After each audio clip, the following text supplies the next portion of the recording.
Hi, my name is Nina Dicker, like penis, but we have no time for dick jokes. Listen, have you guys seen that list on the internet? So specific, I know. It's 28 places not to take a woman on a first date. Yeah, some of us are on the internet a lot. I love that. For those of you who don't know about the list, you can Google it. It'll pop right up. There are some pretty obvious things on that list, like church, family functions, comedy shows. But number 3 on the list is Chili's. And I'm here to tell you today why it deserves it. For those of you who don't know me, I am a bisexual woman. Thank you. Guy in the tiny hat, I love that. For those of you who don't know what bisexual means, it means I am physically attracted to men and emotionally intimidated by women.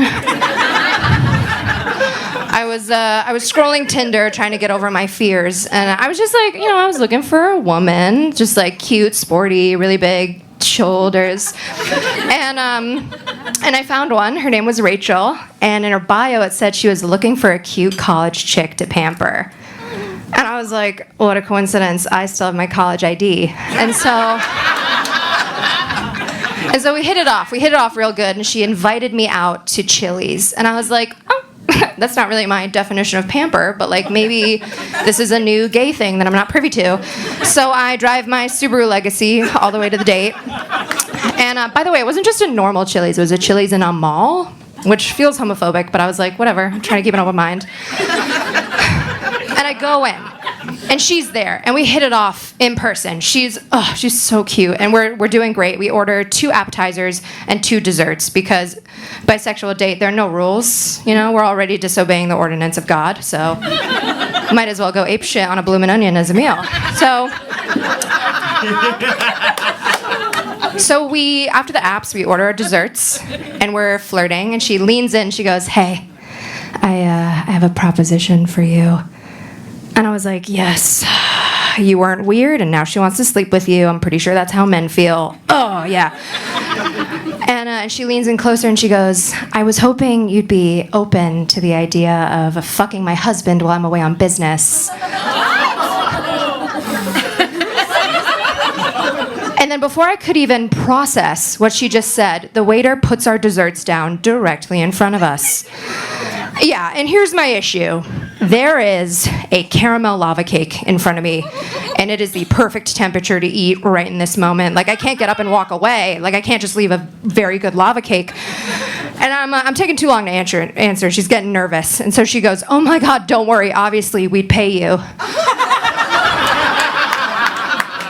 Yeah, and I'm still on the lava cake because there's a massive scoop of vanilla ice cream on top. And like if I let it sit there too long, it's going to cool down to center. And it's not going to be lava cake anymore. It's just going to be cake. And I didn't order cake. I ordered lava cake. And I'm taking too long to say something again. And so I make a decision. I take a big bite and I go, how much? Not like, oh, when the fuck were you going to tell me you had a husband? No, I was like, how much? She goes, probably 600 each time. Each time. Yeah, I choked on my cake, which is bad, which is really bad, because now she knows I have a gag reflex, and I don't know if that shaves money off the price. Yeah, and like you, I had questions. I was like, is this a day rate, or is this per busted nut? Because that changes everything. I hope you're enjoying your food, by the way.